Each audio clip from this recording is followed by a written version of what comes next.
Hello again, everyone. Welcome back to Eastern Shore Talk, your podcast for all things self-care and movies. If this is your first time tuning in, welcome. We're glad to have you. This is episode 77, and I'm Jay Watson. And I'm Cathy Castle. And Cathy and I are joined this week by special guest Alison Beyer. And Cathy and I both have an interesting connection with Alison. This is the second guest in a row where we had a connection with somebody, and we didn't realize that we both had a connection with this person. So Alison's going to come on and talk about, she's going to give her self-care testimonial. And we're glad to have you. And Alison, welcome to Eastern Shore Talk. Thank you. I'm glad to be here. Thanks. So I'm going to let everybody know, full disclosure, what Alison and I's connection is. And it's kind of a little bit odd. So Alison and I share a brother. And write it down because it's all my connections are odd. So family tree. Alison and I share a brother, but Alison and I are not related. So well, that'd be a fun trivia question. So Alison's father and my mother were married at one point and had my half brother Chris. They split up.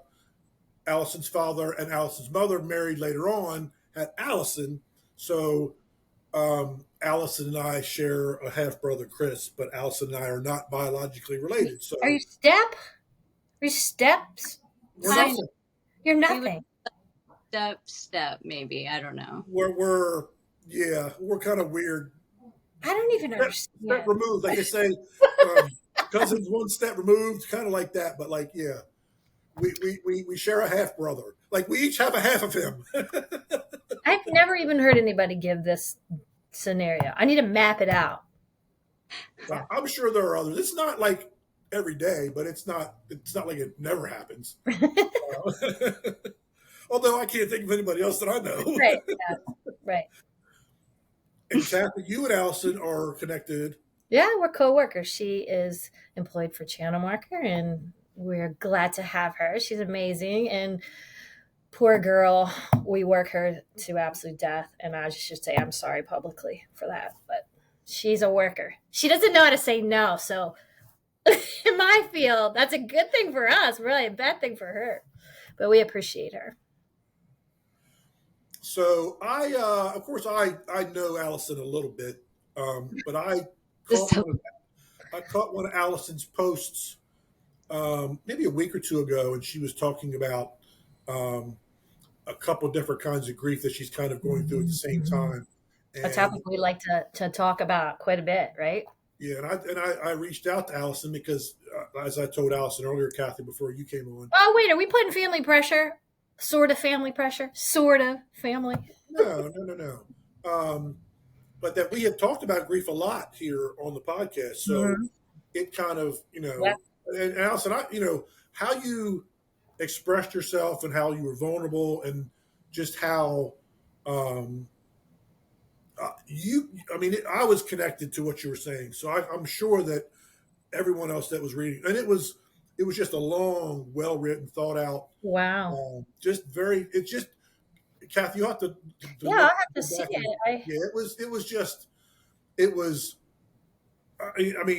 I just wanted to give you like a high five for for being vulnerable. You passed Jay's test. Yeah, for telling the story. Yeah. For you were connecting to people. Mm-hmm. I'm sure someone, if not multiple someones that read your post was instantly helped in the moment by just saying, I'm going through some grief myself. They didn't feel alone. That's a huge theme here on the podcast, is kind of connecting us all through our struggles so that we all don't feel alone in whatever we're going through. And I haven't heard your story, but I'm excited to hear it because I feel like grief is sometimes a misunderstood word and people only associate it with, a real close death or something they're really experiencing right after a death. But it's such a more deeper word. And I don't know that everybody knows how to really label that in their life. So I'm glad that you're willing to come on and kind of share, because I'm sure it will help somebody else to talk about that topic. We could probably talk about it for multiple sessions, grief. But yeah.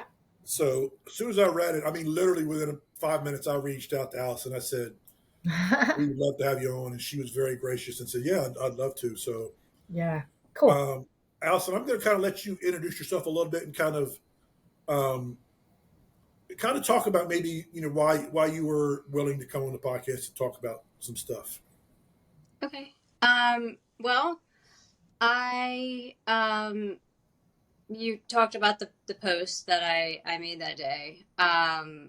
And I consider myself a pretty strong person, a strong individual. Obviously, my background, having been in law enforcement in the past, and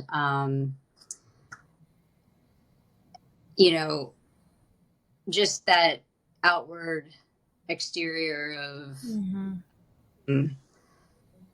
you know, What not people expect. Yeah. not really being like vulnerable, Yeah. Put the shell on. right. Mm-hmm. But over the course of this year, there's been a lot of things in my life. One being my father got really, really sick, and was having to navigate putting him into hospice. But not not only him being sick, but the relationship with him for most of my life. He wasn't around for most of my life. Mm-hmm. Uh, so that, you know, I think, again, I'll put a hold on that. But that was number one. Also, a relationship that I've been in for the better part of the year ended literally within um, a couple months of my father's death. So for me, grief wasn't just about losing what I had, but mourning what I never got. Right. I was gonna say, Yeah. yeah, because that relationship Yeah. with your father as a child or whatever Yeah. wasn't really there. Aspects, Mm-hmm. and what I never got, what I thought I was going to get from a relationship. I mean, I literally thought that relationship was it, you know? So it was like a double whammy for me within like maybe a 6 weeks time. Well, and those are one is a conditional relationship and one's an unconditional if you think about it. So with an unconditional, like with a parent, it's just kind of assumed that that relationship's going to be there, right? The conditional with a significant other, there's some it's own conditions. Yeah. But the Yeah. other, yeah. And I've learned that day that I made that post, I had gone on a very long walk. Mm-hmm. And it was one of those days where I was like, you know what? I can't, because I consider myself a very positive person. People like to tell me how full of energy I am, and um, happy all the time. And I kind of, I felt myself just like wallowing in my own. Again, I'm not an emotional person. Mm-hmm. I had been just, it was almost like pent up emotion, even after my father had passed, I didn't know how to feel about it. It wasn't, I mean, he passed on May 31st, and it was like, here it's August, and I was just now starting to figure out my feelings about it. Mm-hmm.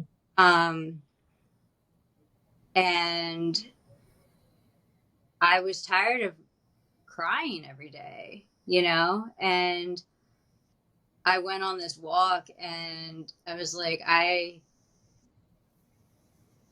it was almost like an enlightening day for me, you know?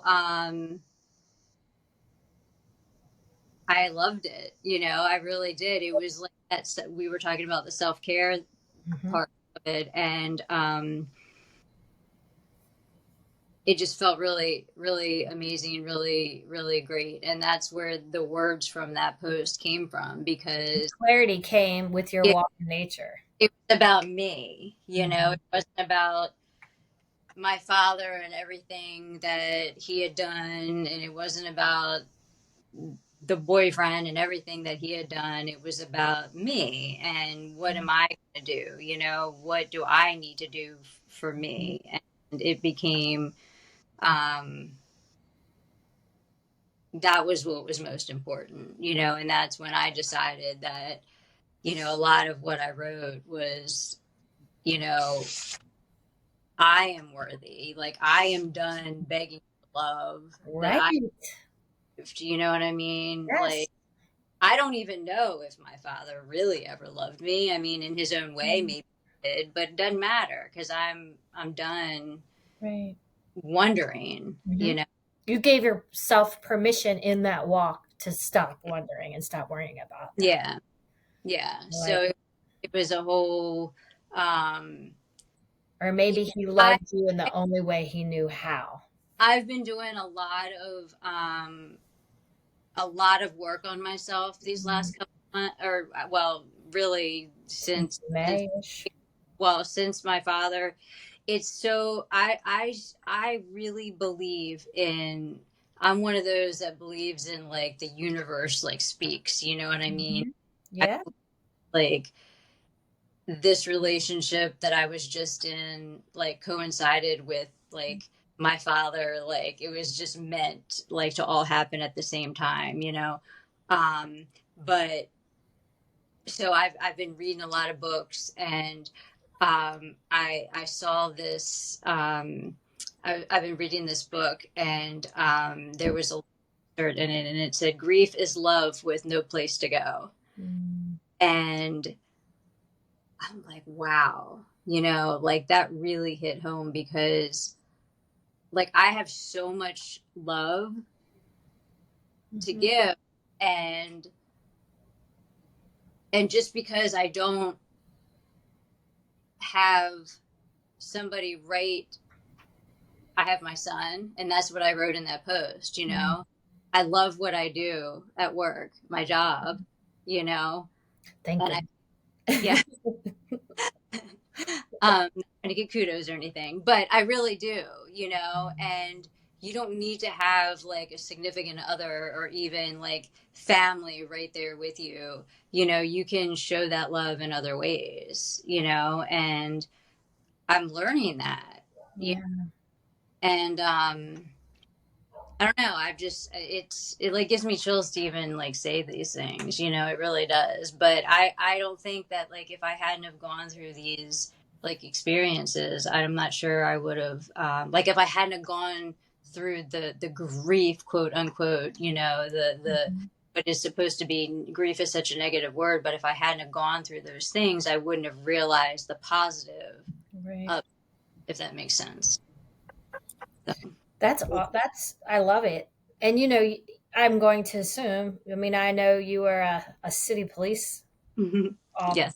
officer. That couldn't be an easy job. And you, I mean, we have family who are law enforcement, and I know that the shell you got to put on for those jobs and the critical incidents that you're in. So you've really had to put on a good face, and maybe now was the first time you're having to really look inside and saying what's going on. I do Mhm. have all these emotions. I do have all these things. I think you're right. You know, it's like when I mean, I'm 46 years old, you know, and for, geez, like most of my adult life, like having to put on this like tough exterior or be like the strong one, you know, Mhm. um, like, you know, why? Like, Yeah. just like, is it gonna really hurt to be vulnerable, you know? Or be the, um, I don't know, be be a girl? Yeah. Be human. Like, why can't I just be a girl, Yeah. you know? Right. Right. Yeah. Yeah. So, Allison, so much that you just said in Mhm. kind of talking about things resonated with me so much. First of all, I don't know how much you're aware of my background, but both my parents were addicts. So I had Hmm. neither one of my parents were really present at all. I remember, yes. So there was my grief was I grieved the childhood I never had. So Mhm. when you were talking about that, and I don't know about your relationship with your mom, I don't. That's outside of our connection. But at least with you and your father's relationship, I resonate with, at least my experiences resonate with that. And also when you said when you went on the walk, and it was almost like a moment of discovery where you're like, wait a minute, I have a value that is not dependent on a significant other or Mhm. family relationships. You can be whole and fulfilled. And believe me, it took me over 40 years to kind of come to that conclusion myself because of my broken past. And And then I tell avoiding people, it all, right? Then yeah, avoiding I it. tell people I have a lot of relatives, but I don't really have family, really. And people like, oh, and they kind of get that I feel sorry for you face. And I'm like, no, no, no, no, no. The childhood version, yes, feel sorry for him. That's who you should grieve for. But um, so I resonate with I relate to so much of that. And Cathy, I don't know if I told you this story, but when and I'll even go a step further, Alison. When I read your post, and then I reached out to you, and I told you the story about how it was your father who, when he and my mom were together, who literally taught me how to play baseball. Well, Cathy, as you and I have talked about, Yeah. having baseball in my life was a saving grace. That was the only thing, Allison, I felt where my value was at all. Like I didn't think I had anything else in the world that where I mattered but baseball. And your father taught me that. Um, so it's interesting. And as we've done this podcast, have been other things. I lost an ex girlfriend of mine's daughter. She Mhm. passed away um, a month ago, and she was another one of those people that you don't realize it at the time, but you look back and you're like, wow, that person for that little brief period of time and that small way at the Mhm. time helped get me through to where I am now because I struggled so much when I was younger. And I didn't realize how much I was struggling till later on. But to have baseball and music were the two things that literally saved me as a child. And um, I mean, I get emotional. Aw. Mhm. Baseball, team sports have probably saved a lot of kids. Yeah, but Really. ooh, man, your father. Again, I didn't know it at the time, and really, it didn't really hit me until I read your post. And Mhm. I was reading your post, and I was thinking back, and I was like, man, he played a part in getting me through. And I'm learning that God's grace has placed these people and these things in my life along the way just to get me through for that little bit of time until the next person or thing would come along. Yeah. And But that's yeah, good that, I your mean, father was one of those people for me. aw. And as I said to you, I so wish that you had been able to talk to him, before. Like, it warms my heart so much to hear that from you, just to know that he played such a special part in your life. It really does. It makes me feel really good that, um, especially that it was baseball. Yeah, I loved baseball so much. And, um, he had such um, I have learned so much about him. I know more about my father now that he passed away than I ever he Through was, other people's stories, probably. Yeah. you know what I mean? Just from all of the belongings that I've gotten. Um, and, you know, he actually had an opportunity to play professional baseball. Wow. And Yeah. he did not, he had a tryout scheduled to play or for the Pirates, right? Pittsburgh Pirates. Mm-hmm. Ball team in Pittsburgh, right? Yeah. I'm like, people are going to be like, she doesn't know that. Mhm. And he could not go to the tryout because he was too poor for cleats. And he loved baseball so much, you know, that I think that if he had heard that story from you, that would have just meant the world to him. You know He that he made a difference yeah. in your life in that capacity. He was the one who introduced me to become a Baltimore Orioles fan. I mean, we would sit and listen, you know, if they weren't, because back then they were rarely on TV. And this would have been like the mid to late 70s, Cathy, when Mhm. my mom was married to Allison's dad.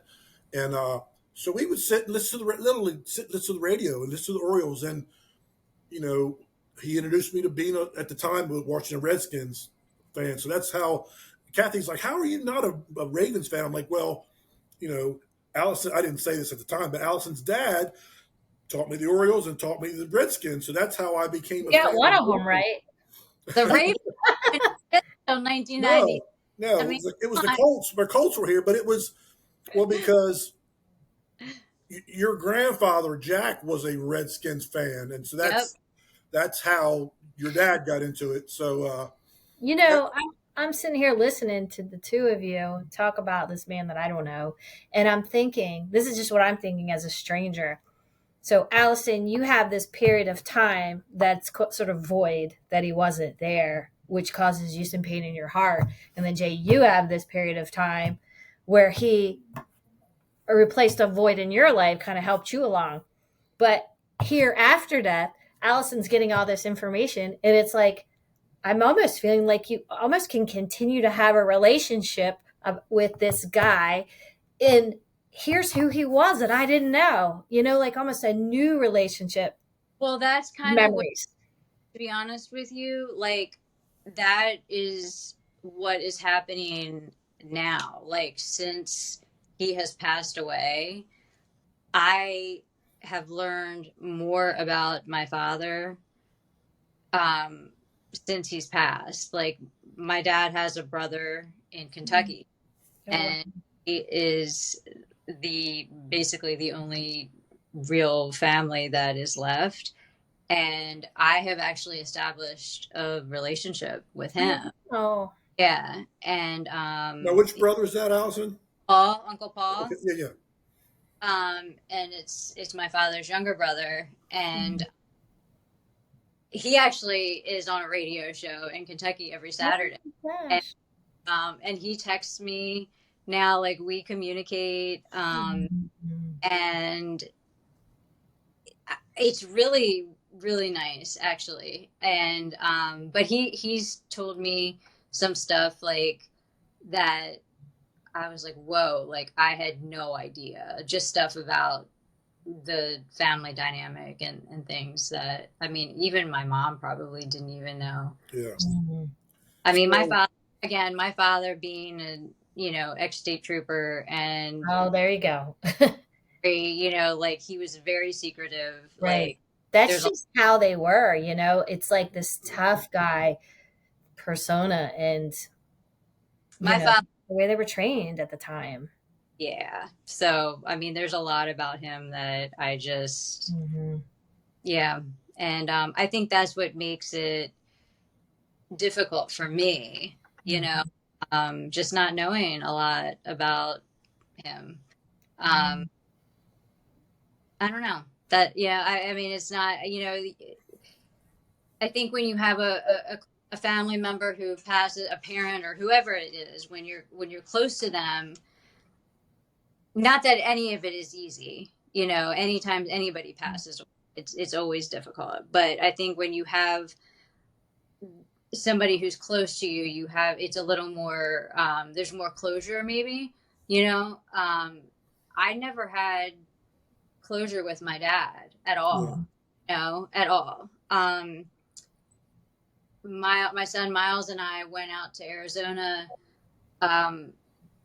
in March, and my father was still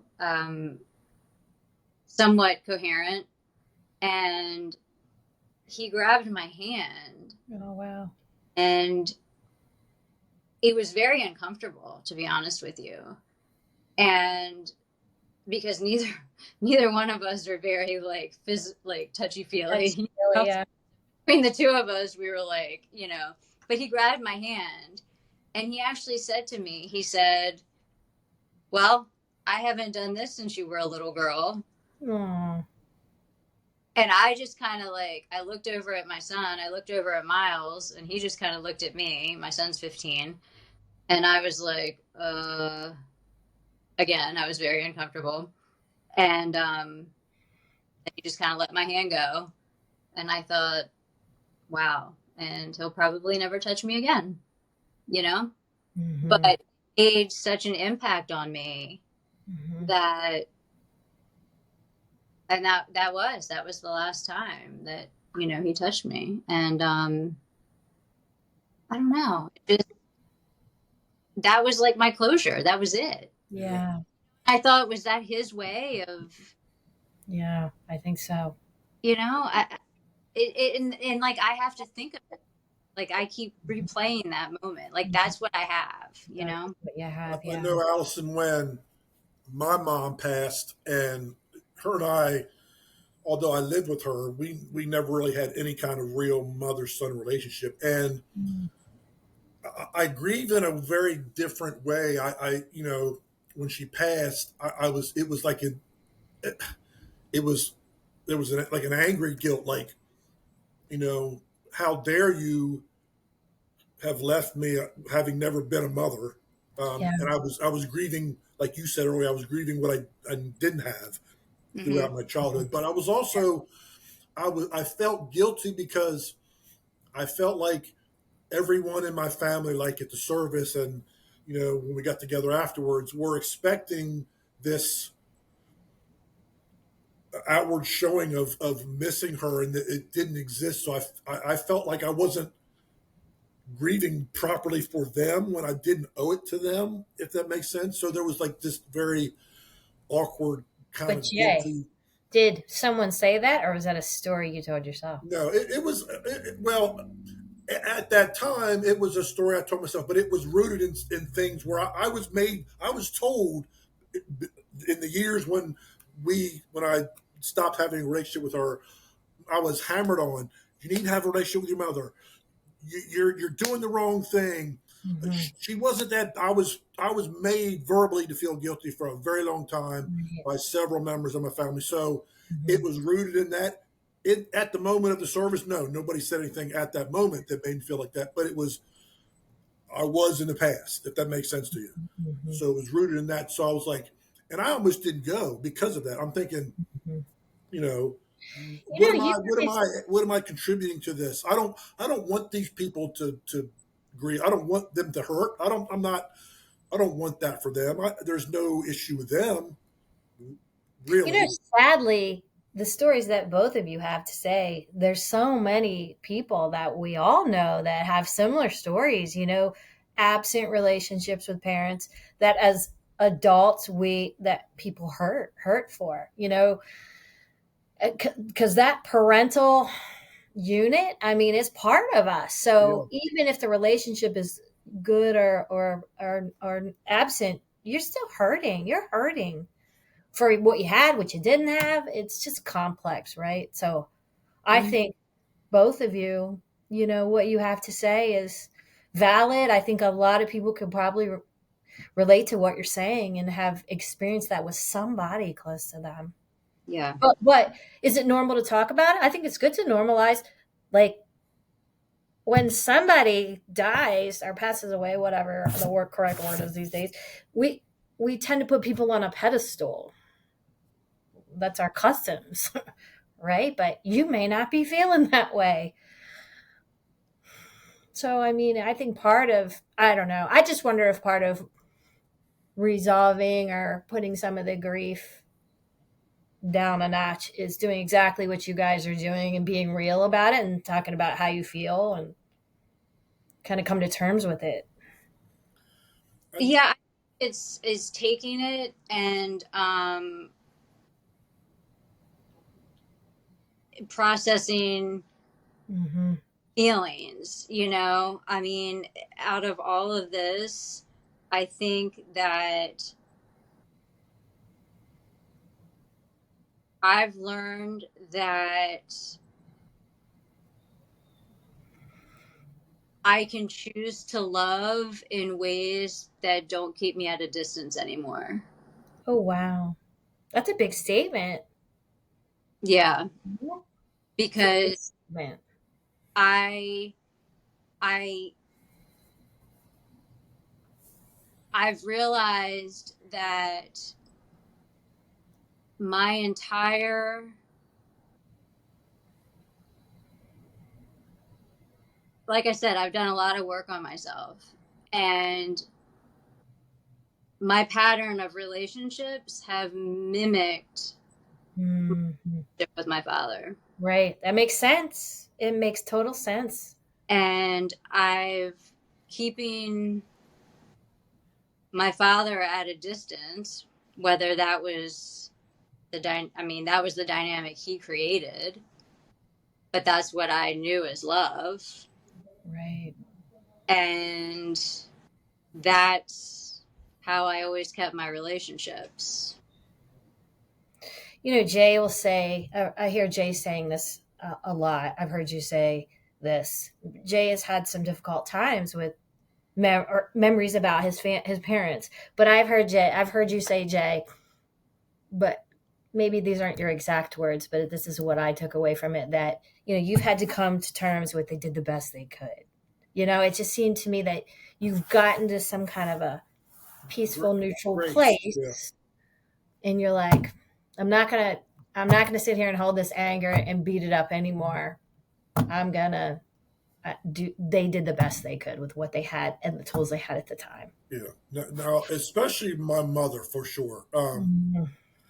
Alison, my mother comes from a family, long line of alcoholics. Like my grandfather was just mean, nasty. Three out of my mother's four brothers, all alcoholics. So she got it honest. So Yeah, I've such pain in families from alcoholism, right? that whole and again, it doesn't excuse her lack of parenting. It doesn't Right. but it as I've unraveled my own junk, I was like, oh, I'm able to extend grace to her. My father's still kind of a mystery. We it's weird. I didn't expect as much from him, and I don't know why. Hmm. So I wasn't as disappointed in him as I was with her. But his family was about as normal, quote unquote normal. You know, there were no big Hmm. flashing neon lights that said, "Here's where his issues could have come from." So I that one's always been a mystery to me. But I've just always been. I kind of at 40, I kind of this thing hit me where I'm like, okay, whether it was my relationship with my parents or my romantic relationships, which very much like you, I was getting into them to fill the hole from the other part of my life that was missing. Not the way to go about it. But at the same Right. time, I was distancing myself socially from anybody and everybody.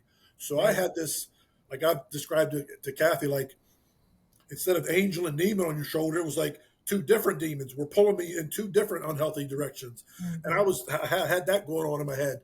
I I would choose people for the wrong reasons while at the same time distancing myself from everybody else because I was didn't want to get hurt because the the two very people that I was supposed to have counted on without question to be there for me were not. Right. So if I couldn't Right. trust them, how can I Can't trust trust? anybody, right? Yeah. Yeah. Um, That makes but sense. yeah, it's but yeah, but I've also, Allison, I've looked back and I've said this many times to Cathy, like the 6, 7 year old version is like that was how old I was when I was like it was that window of time when I was sexually abused by family members, not my Different mother, but family it members. was other family members. Um, like that version of me is my hero because we talked about resilience and grit last week on the podcast. He was resilient. Like he went through crap that nobody of any age, let alone 6 or 7, should have to go through. But yet, it was his resilience that got me to form the J that I am now, which, knock on wood, in God's grace, is the happiest and healthiest I've ever been. Mm-hmm. So, you talked about, you know, how grief is kind of thought of as this negative term, but it's actually a discovery process, like you described it. Did you kind of discover, like Cathy? We've had two people on the podcast, Allison, who do this thing called the grief recovery method, Yeah. and It's a and book you can it look really up. dives into specific relationships and where the pain kind of initiates from that contributes to the grief. Hmm. And And how you've been conditioned to handle grief and loss along the way. And yeah, it's a process. It's work. I I wanted to ask Allison a question, and I don't want to put you on the spot because maybe you'd have to think about this. But so you decided at some point you were going to do some deep work on yourself. You're Mhm. going to be like, all right, I got to figure this out. Is there anything that kind of pushed you in that way? I'm thinking if somebody's listening to this and they're like, oh my gosh, I'm struggling with so many things, but I don't even know how to begin to start that kind of work on myself. I don't know if there was a something that happened or you just said I've had enough or that light or that walk just opened your mind. Like what was it if you can name something? I mean, I think it was just There's a kitty. I love when kitties come on podcasts and the uh kitties. I think it was just because everything was like happening at once. And Overwhelming. I was just overwhelmed and my emotions were um like just like Heightened. yeah, Just yeah. I think it didn't help that my I mean I say my boyfriend because he was my boyfriend um was emotionally unavailable, so of course he was putting it on like it was my fault. mm-hmm. But of course I chose an emotionally unavailable man because I'm not unavailable, right? So when he put the blame on me and I wanted to save the relationship, then I had to figure out what was wrong with me. So Mm-hmm. I started figuring out everything that was wrong with me. And then I realized, wait a minute, it's really not all me. It's just that I'm choosing the wrong person. I'm choosing your Mm-hmm. you. picker's broken. Yeah. Your picture's broken. Uh, My picker was always broken, so I'm not throwing shade. Believe me. I am attracting emotionally unavailable men. But I You know, think that you also said a really important thing is the whole self-worth thing, that yeah. a lot of people, I'm sure I've done it too, have put ourselves in situations where I mean, we just let ourselves get kicked right in the middle of the ring. Like we just did not value our own worth. Well, and I also believed that if I could make him stay, my inner child would be healed. Yeah. Yeah. you know, and I want to hug her. I want to hug you, Allison. We need virtual But hug. what happens, Allison, is we identify as that broken thing. Like with me, it was with my mom, with you, we identify as that. So that's in our mind, that's our value. yeah. So yeah. All right, well, you got to be like Jay, and you got to bring your child hero to the movies one Friday night, like Jay. He saves a seat. We can save a seat for young Allison. Yeah. I mean, but You got to bring my make believe person too. You better watch it, Jay. My make believe person right next to yours. What you gonna do about that? Anyway, it's It's an inside story behind that, Allison. I It sounds like we're really strange, Jay. Well, we are. That's okay. We are strange. Yeah. Yeah, I mean,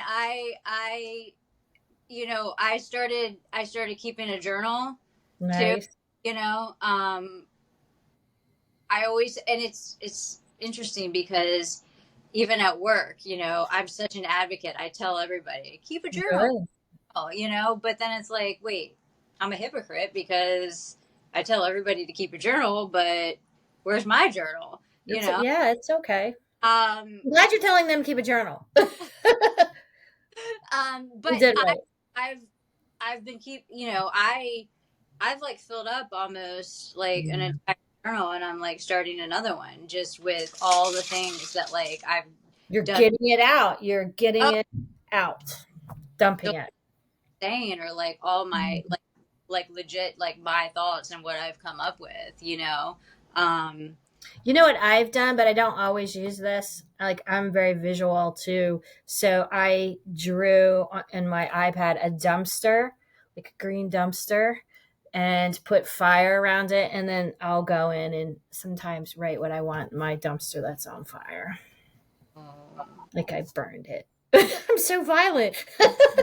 Dumpster thoughts and burns them at the same She's time. nice and journaling. I put them in a dumpster. I put it on fire. Anyway, maybe I shouldn't. That's your boss, Allison. Yeah. Aren't you really worried now, right? Keep your fire extinguisher handy. Take that as a group at work. If set it on fire, what would it be? Yeah. What are you putting in there? Yeah, so you had asked me though, like when the original question was just when did I, you know, what was it that made me you know, decide on this? And I think it was just the everything at once, and your pressure cooker had to let some out. It just was full. Oh, it was just I was done with the BS. Just done. You know? Tired of the pattern, I guess. You know? I recognized it. Yeah. And for some self-care though, Jay. Yep. Yeah. Well, and we've talked about this, Allison, Cathy and I've talked about it's almost like an addict where you have to hit a rock bottom. So it's our own personal emotional rock bottom, and we're like, man, enough. Whatever that point is, and it's different for different people. But once you kind of do that, then I'd like to say the pendulum starts to swing back the other direction, and I think it's important for any of us who have found, whether fortunately or unfortunately, hit that rock bottom, to then start doing the real self work and really discovering, okay, I had this broken relationship with my father. Yes, I can identify that, but how? And you've kind of done some of that by saying it perpetrated itself later on with your romantic relationships, but it goes beyond that, and you kind of have to unravel that. And it takes time alone and time working on ourselves to.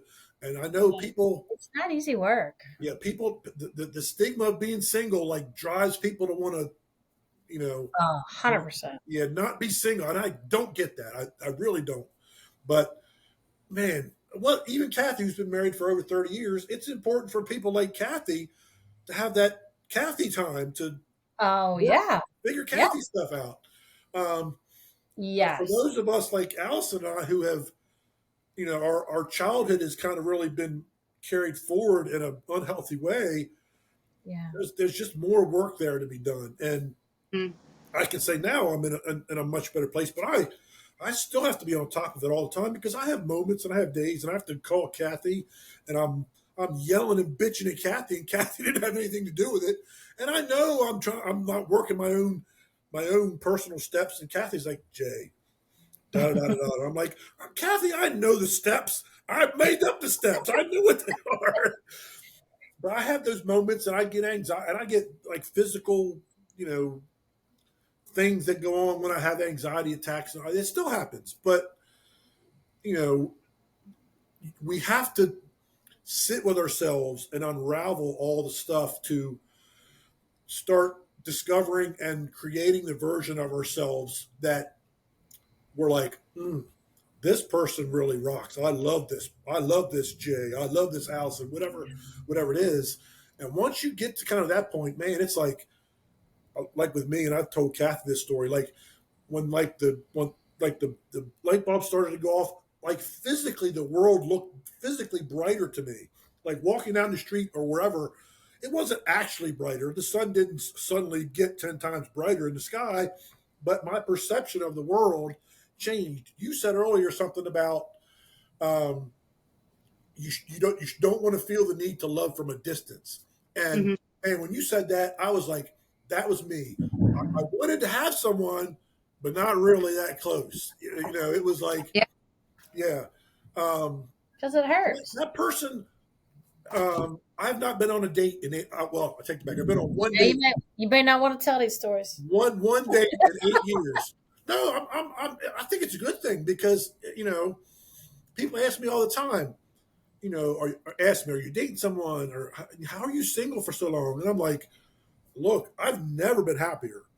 That doesn't mean that if the right situation came about that I wouldn't. I would absolutely, but not just because, not to fill a hole that I felt like I needed to fill in the past.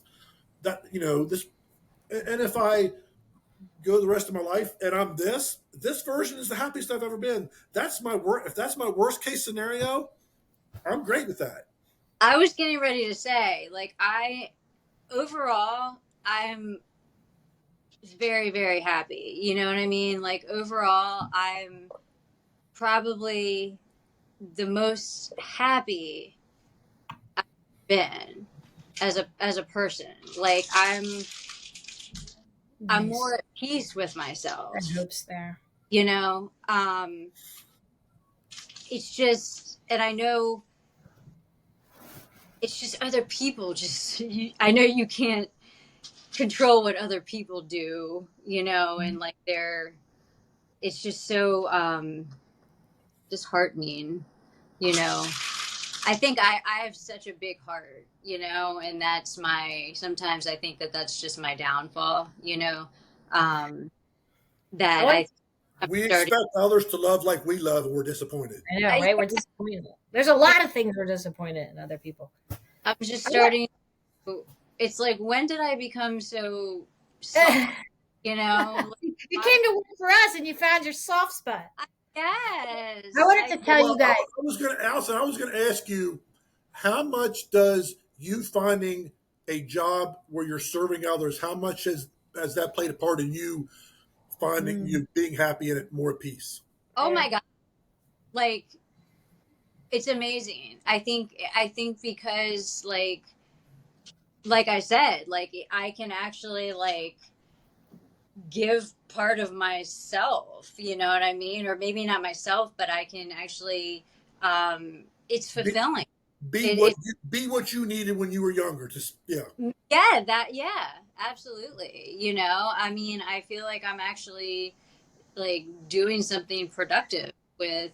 And not everybody's at the same point in their own journey to be able to give back to others. Alice and I can say that, right? Like not everybody's on the same path as we've all realized about giving back. Correct.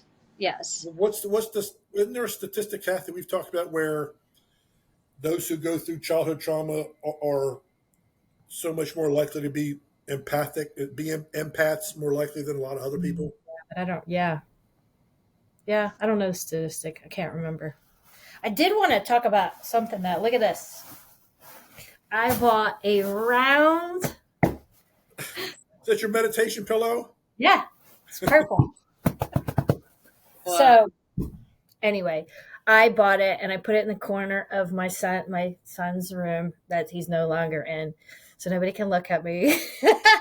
And I did. I try to. You were talking about journaling. You're talking about walking, which are all good self care things.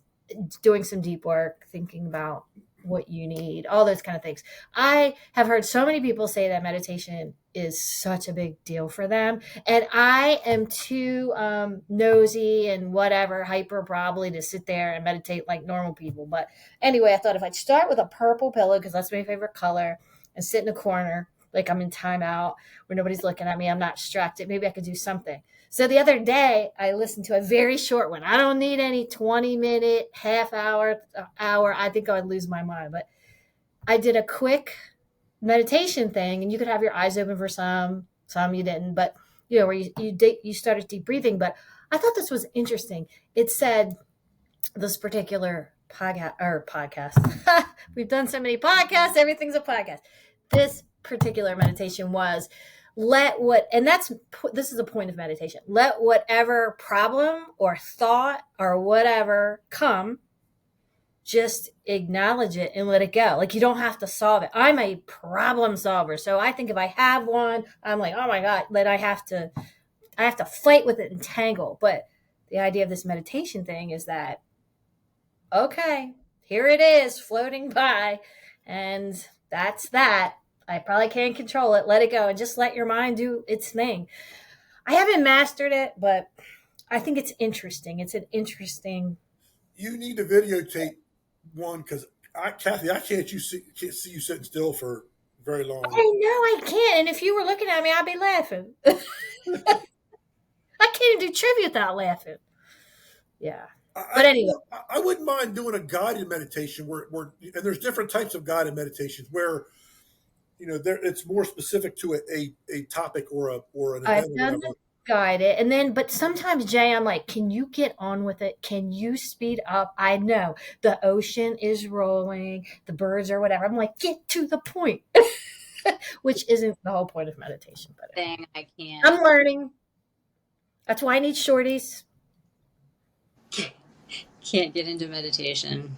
Alison, people think it's great. Weren't you teaching some kind of class at one point? I Pilates. I'm Pilates. Oh wow, that's good. Different than. Which is kind of like stretching, right? Sort of. It's well, it is. It's more like core strength. Mm-hmm. Core strength. Everybody always wants to confuse Pilates and yoga, but they're different. But both self-care options. Correct. Yes. Yes. Nice. Yeah. So, Jay's got something on mind.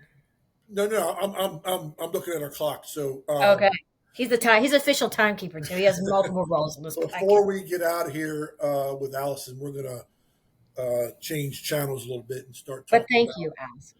Yes. Well, yeah, we'll thank her at the end. But girl, just dumped her grief. You have to say thank you first, and then say it again. Anyway, we're going to do a little our new segment of music and movie trivia. And since Alison, since you are our guest, we're going to let you ask your question first and see if you can stump Cathy and I. Oh gosh. Okay, let me find my question. Look at her face. It does. It makes you laugh, right? It makes me laugh too when I do a trivia question. That's Jay's face. My face has been on here for the last 45 minutes and you didn't laugh at all. I had a reason for this question. Okay, you ready? Okay, ready. Which band originally called The Big Thing? Oh no. I think Jay knows it. I don't. Became famous for bleeding rock, with horns and jazz influence. Wait, say it again. Say it again. Repeat the question. Repeat the question, please. Which band, originally called The Big Thing, became famous for blending rock with horns and jazz influences? Well, when you said horns, I thought like off their head. Wait, let me see. And I'll put there next weekend. Oh, that's a good question. I've got a couple in mind that it could be Rock. It's a rock band. rock and jazz. No, jazz and horns, but not the kind on your head. Chicago. Oh God. That was gonna be my guess. We're supposed to write it down, but yeah, that I got excited. I broke it out. I did it. I didn't do it right. I'll take Chicago for 400, please. So, Jay, what were you gonna say? Were you gonna say it? I was gonna say Chicago. Yeah. All right, I'm gonna trust you, and we're both getting a point. Yeah, I didn't even start it out. forgot to tell us to write it down so we wouldn't, you know what I mean? So we both got a chance at it. I got excited because I went from like Halloween horns to what? Like, okay, like is this some Ozzy Osbourne crazy question? And now I'm like Chicago. Anyway, I'm sorry. I don't have good manners when it comes to the game. My very first thought was Stray Cats, but I was thinking strings, not horns. But then when you said it again and said horns, I was like, oh, the only thing I can think of is Chicago because they were very. That's a great question. Yeah. Oh yeah. You win for good question. Yeah. Chicago was on the brain since Miles and I are flying out there next weekend. So I like it. It's funny, like there are a handful of bands that like when they play, it just takes you to a different place in your head. Like you just like Saturday in the Park and different all kind of whatever they did a million songs. Yeah. All right, Kath, what's your question? I can get down with some Chicago. All right. Here's the question. You don't have me blurting it out because I'm the question. All right, ready? Yep. Who were the co-founders? Two of them for the original Fleetwood Mac band. Who were the two co-founders of Fleetwood Mac? That would have been. Well, wait. You got to think about it. And I know who it is. Don't blurt it out like somebody here, a contestant on this game show. I'm going to write it down real quick. You write it down. Yep. Fleetwood Mac for 800.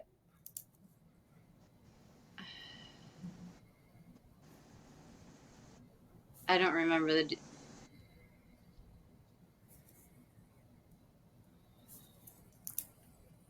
All right. Are we ready? Alison, you have a guess? I don't remember the guy's name. Go ahead. Mick Fleetwood and Christine McVie. That's where the Mac. You get half a point. Listen, it was Mick Fleetwood, but John McVie. Ah, okay. Now go look that up and prove me wrong.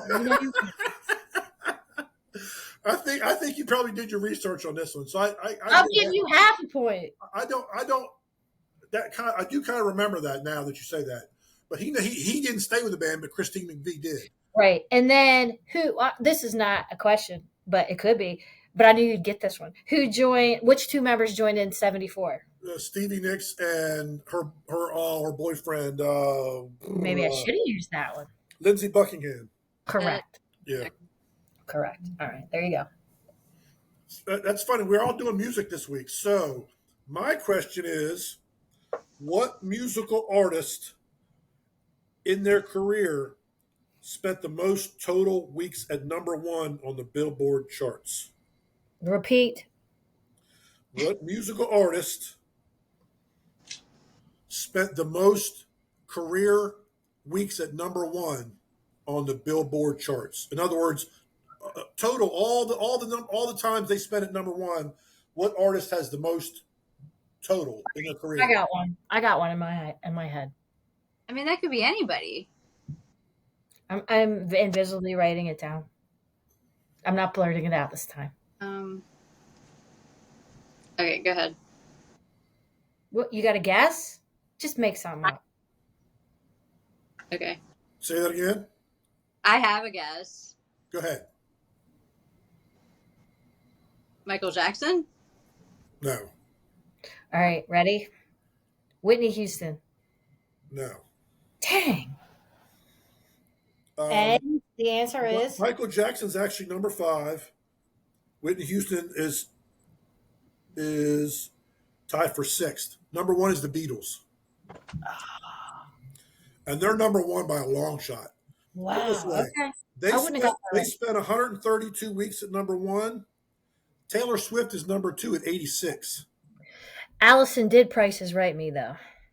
She got 5 and I got 6. 5 spot. So Huh. Taylor Swift's 2, Elvis Presley, Garth Brooks, Michael Wow. Jackson's 5. Then the Kingston Trio Hmm. and Whitney Houston are tied, and then Adele and Morgan Wallen are tied, Look at and then Morgan Wallen. and We're then gonna watch. Elton John is number 10. Wow, I would have thought Elton John would have been higher. Now you said his name. Now, well, the Beatles had 132 weeks. Elton John had 39, so they're over almost 100 more weeks at number 1 than. I mean, Elton John was ridiculously famous and successful. So, Hmm. all right, well, let's That switch was a good to one. That was a good section. yeah. So let's switch to what we've been watching lately. So, Allison, I don't know how much of a TV or streaming or movies. Well, so this is another coincidence that I did not have any idea that this show had anything to do with family dynamics, but I've been watching a show called Sullivan's Crossing on Netflix. Yeah. Love it. Yeah. He knows every show out there possible. So when I decided to watch this show, I thought it was just going to be about like a doctor, you know. Well, she Mr. is. Yeah. Sullivan. Well, she is a doctor. She's a female doctor, Yep. and she decides to. I thought she was just going to like leave Boston and then go to the country and. Well, she gets in trouble. She has Right. yeah, and then leaves to go to the campgrounds with her father. Yeah. Right, but I Yeah. had no idea there was going to be like a storyline about the strange relationship between her and her father. Yep. And Oh wow. That's kind of the gist of the show, really. Yeah. oh my gosh, yes. And And the father is played by Luke from the Gilmore Girls. Well, I can't remember his name, but the guy that played. You remember Kathy? Remember the Gilmore Girls? I didn't watch that either. Okay. Anyway, uh, like the main character, the guy. I'm bad off. yeah, it's there's a scene in there where the mother takes the main character's name is Maggie, and there's a scene where the mother takes Maggie away from the father, Yeah. and I don't know, she might be 7 or 8, and puts her in the car, and you see Maggie like in the back seat of the car, like looking back at the father, and I have like these flashbacks Oh of wow.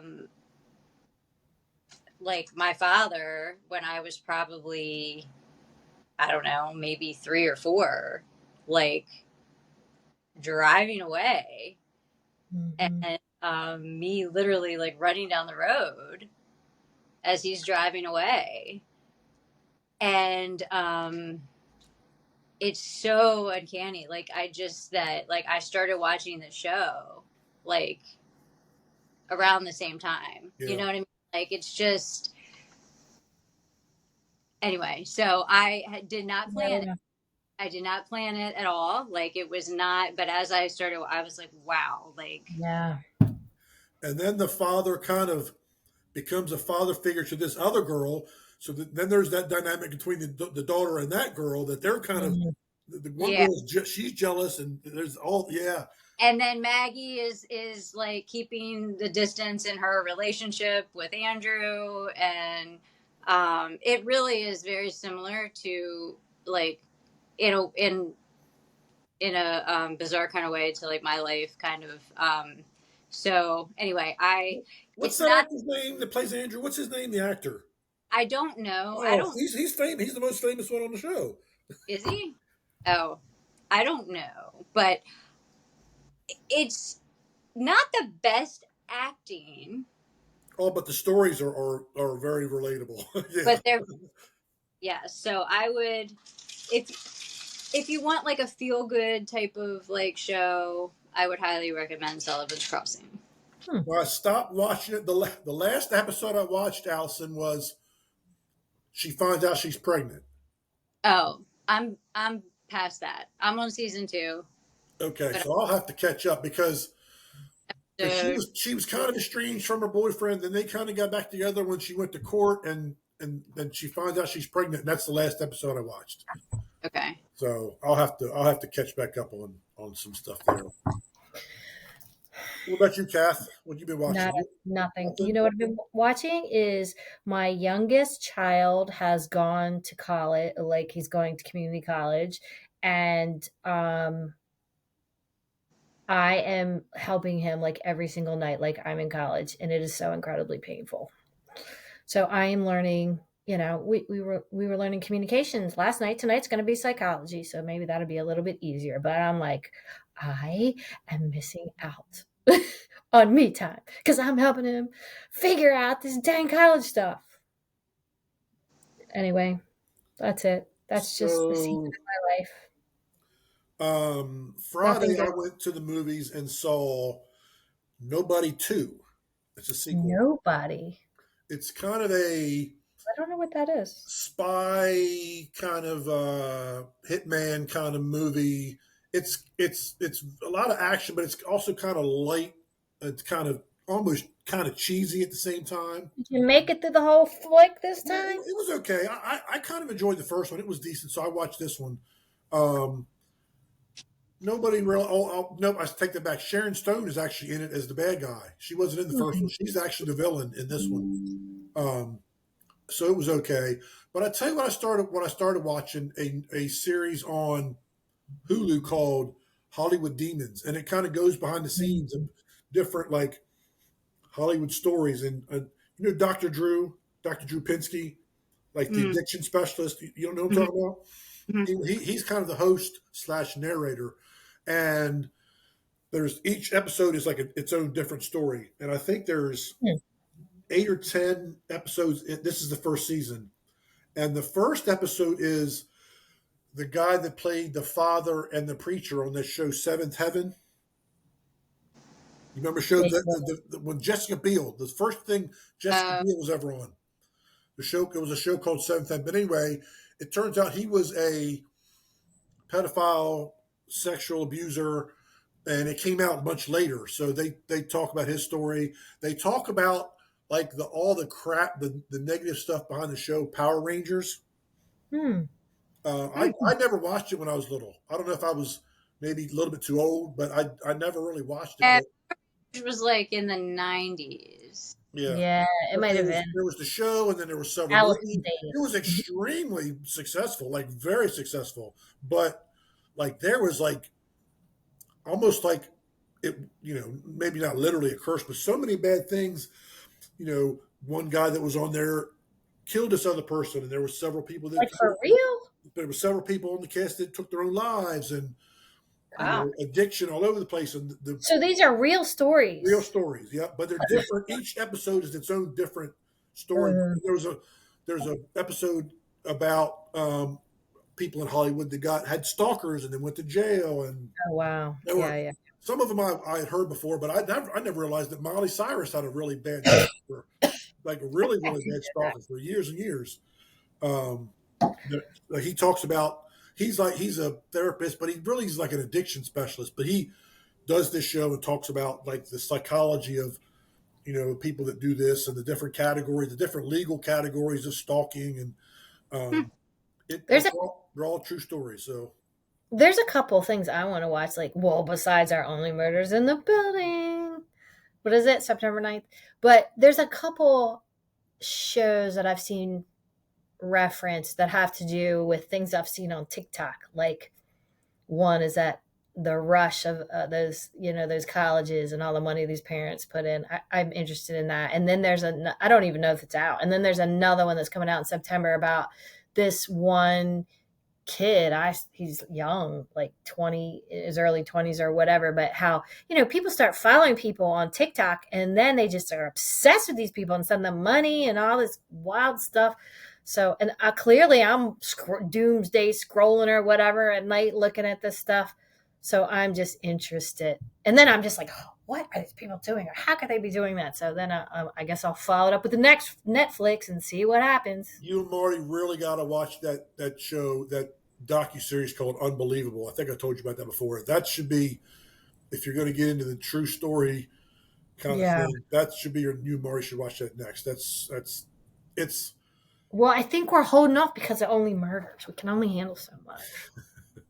And then we're going to get in trouble because don't we have another one? Do we have something else besides murders in the fall? Ted Lasso, but it's probably next year sometime. It's just the movie theater we're going to then. No. Stranger Things. That's 3 phases starting in November. So, there's a lot of build up here. It takes me a lot more time than it does you, Jay. I got the hits. I got to see the hits. Yeah. So, Alison, real quick before we get out here, I got another little story that might interest you. And Cathy, you actually have a little bit of a connection to this story too. So, back when your dad and my mom were together, your grandmother Leslie and Dwayne lived on Elizabeth Street here in Easton, like for a very brief time before they moved to Arizona. Cathy, the house that I'm trying to think where Elizabeth Street is. It's behind McDonald's on Route 50. Okay. It's kind of over there. So, but anyway, check this out, Cathy. Here's your connection to this. I'm excited. When they sold that house, wow. When they sold that house and moved to Arizona, they sold it to the Van Gilders. Donnie Van Gilder's I know what house that is. Bought that house. But anyway. Where Donnie's green pickle machine was in front of. So, yeah. Brick house. So then they moved to Arizona, and when I was 8 years old, when they moved, they used to periodically drive their camper across country and come back to the East Coast, visit us here, visit relatives in Pennsylvania at the time. And they wouldn't do it every year, but they would do it periodically. So one summer, they had drove their camper here, parked it in our driveway, and kind of stayed with us for, I don't know, a couple of weeks or whatever. And I went with them back to Arizona. So I drove back across the country, 8 years old. The coolest thing, like every time when we would cross the border, I would get out and walk. Now, if we were on an interstate, you walk across the border. Yeah, I couldn't do it like on an interstate, but if we were on a smaller road, I would stop and get out and walk across the border. I would get a postcard from every state. So we stopped and I like it. We went rock hunting. Stopped 2 or 3 times before we got out there.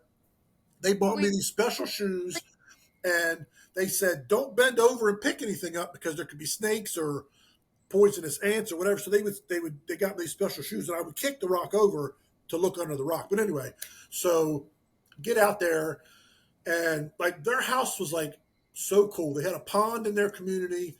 They lived on East Chaparral Road. I'll never forget that. And I want to go on this trip. You go out their front yard, Cathy. You could look across and see like Navajo, real legit Navajo Indian homes, and down the road was Camelback Mountain. You could literally look down the road and see there's this mountain out there. There's this big resort now. It wasn't there then. Yeah. It's called Camelback Resort. It's this big deal. It looks like it's in the desert, right? Yeah, right. And all of a sudden, there's this one mountain. It just pops up out of nowhere. It looks like a camel hump, so they called it Camelback Mountain. I remember we went to the grocery store. We get to the parking lot, and half the cars in the parking lot had car covers or something because there the sun's so brutal that this is the 70s now, Cathy. They didn't. So if the sun hit your interior, it would ruin your interior back in the day. Wow. And this is quite what we need a whole podcast on this trip. Why are you busting this? I remember it would be 110 every day, but it was dry. It didn't feel hot, but it would get 60 at night. But during the day, they would tell me, don't walk barefoot anywhere because it'll burn your feet. Like it's so hot. Jay's like, okay, don't touch the No, biting ants or the snakes or the hot. You had a lot of rules. but Wow, that's a cool here's the story. kicker to the whole story. So I bet I was out there most of the summer, and it's time for me to come home. So I'm 8 years old. They put me on a plane by myself at Oh 8 years my old. god. I flew from Phoenix to Dulles Airport by myself. I sat next to this guy, Allison. Uh oh. I don't remember, but he must have been famous in some way because during the flight, everybody in the plane came over and talked to him like they do it. Like, And I you don't know. never got the man's name. He might have been like a politician, or he wasn't like, I don't know. He was somebody that people knew because everybody came to like everybody. But he was kind of, What if you? We need to know who this famous person was. We need the flight I record mean, he back might have been from. a politician, not somebody like Never like know. I don't know. But back then, you didn't pull up to the airport and the tunnel came out and got you. You stopped out on the thing and the ladder went down. You actually like walked out the steps of the airplane and got on a little shuttle bus, and then it took you to the thing. So yeah, I was terrified, like terrified. 8 years old, flew back. Now, who are these people? That's I lost. Allison's grandmother My, and step grandfather. Yeah, Okay. my dad's mother and stepfather. Well, yes. what a trip, man! I like it. But she I was like, did that. Like this. she was like so cool. She was so like outgoing and happy go lucky. I called her. I was so little because we called your dad Mac. Um, Right. so they described her as Mac's mommy. So I called her Macamommy. That was what I Oh, called her. this is such a cute story. And I called him Mr. Macamommy and Mr. Dwayne. And it was Mr. Jack and Miss, was it Oh, great? she who we don't speak of. Oh, well, yeah. Well, and his wife, Grace. Grace. Yeah. Um, so yeah, it was, I mean, the trip back was terrifying because I was 8 years old flying by myself. I was scared to death, but like, it was like everything, like going out and the time I spent out there, I learned how to swim out there. They had like a community pool. Um, This is a major core memory that I've never heard. yeah, that was like really. It's major. I saved those pictures, and the picture they took of me standing at the airport, I was so like rigid. You could tell I was You have these terrified. pictures? Do you have these They're pictures? gone. I don't know what happened to them, but they were old Polaroids. It was 1975. It was that long ago. Um, So yeah, Chris was too. Chris yeah. did. He did not go. No, because he was too little. But I yeah, bet you had some white high socks and some shorty shorts. I had a polyester shirt, and they had, because it was like Southwest. They bought me this like bolo tie to wear, and Oh yeah. yeah. But like we went to like oh we went to the old movie set where they filmed the movie Rawhide. It's almost like an amusement park out in the desert, and they put on like fake stagecoach robberies and stuff. They do like like they do this thing. But we're out Okay. there, and it's like around sundown, and we're out there, and all of a sudden they do this announcement over the loudspeaker: "Everyone, please evacuate, get to your cars." And we're like, and your grandparents are like, "Let's go, we got to get to the car." So we're like hurrying back to the car, and I'm like, "What's going on?" And they're like, "Hold on, just wait a minute." Sandstorm came through. Like it was real. I'm thinking, is this like Sandstorm, yeah. So I mean, what? it would like sandblast your face. The wind would blow, and it would like stir up the desert. They wouldn't last very long. It was like a Did desert. you see It it? was like a Did you see desert thunderstorm, but with no rain. It was just wind, and the sand would blow everywhere, so you couldn't it? see. So it lasted for maybe 15 or 20 minutes, and then it stopped, and then we went back and watched the fake stagecoach robbery again. I was thinking you were saying that the fake stagecoach, like it was part of that, not that No. there's a Well, legit I thought, Santa. well, as a kid, at first I thought it was too. Like they were talk because they were Just all narrating over like Twister. it. This is some kind of story, Jay. But yeah, This I mean, isn't it was when like you drop right at the end of the podcast. when you're 8 years old and you get to go to like all the way across the country, that's something that imprints on you. May This actually is not huge. feel this may really all be in his mind. Yeah, Jay made it up. I don't have that good of an imagination. Too funny. That's awesome. And I remember, this is going to sound weird too. Oh no, here it is. When we would go visit your grandfather in Silver Spring, I could Wait, tell, you met Stevie Nicks. I could tell when we were getting close to his house because there was this big Chevron gas sign that was like real high on the beltway. And I could tell, oh, we're almost there. I didn't like going there. It was just so boring there. It was just, that wasn't like Arizona. I had a blast in Arizona. After you've kicked snakes and fire ants and sandstorms and stagecoach robberies, you probably met Flo and Alice. I was a famous person by myself. You met Flo and Alice at a cafe on Route 66. I mean, you did it all. Whatever, Jack. Yeah, that was my peak, Cathy. It's been downhill. You peaked at 8. Wow. And now you know the rest of the story, folks. And I remember Chris would be mad. He's like, you got to go out there. I don't even know if he's ever been out there. Mm-mm. I mean, he was 2, so he didn't have a choice. But like later on, he was like, man, you got to go. Really? We're all jealous. We're all completely jealous of this story.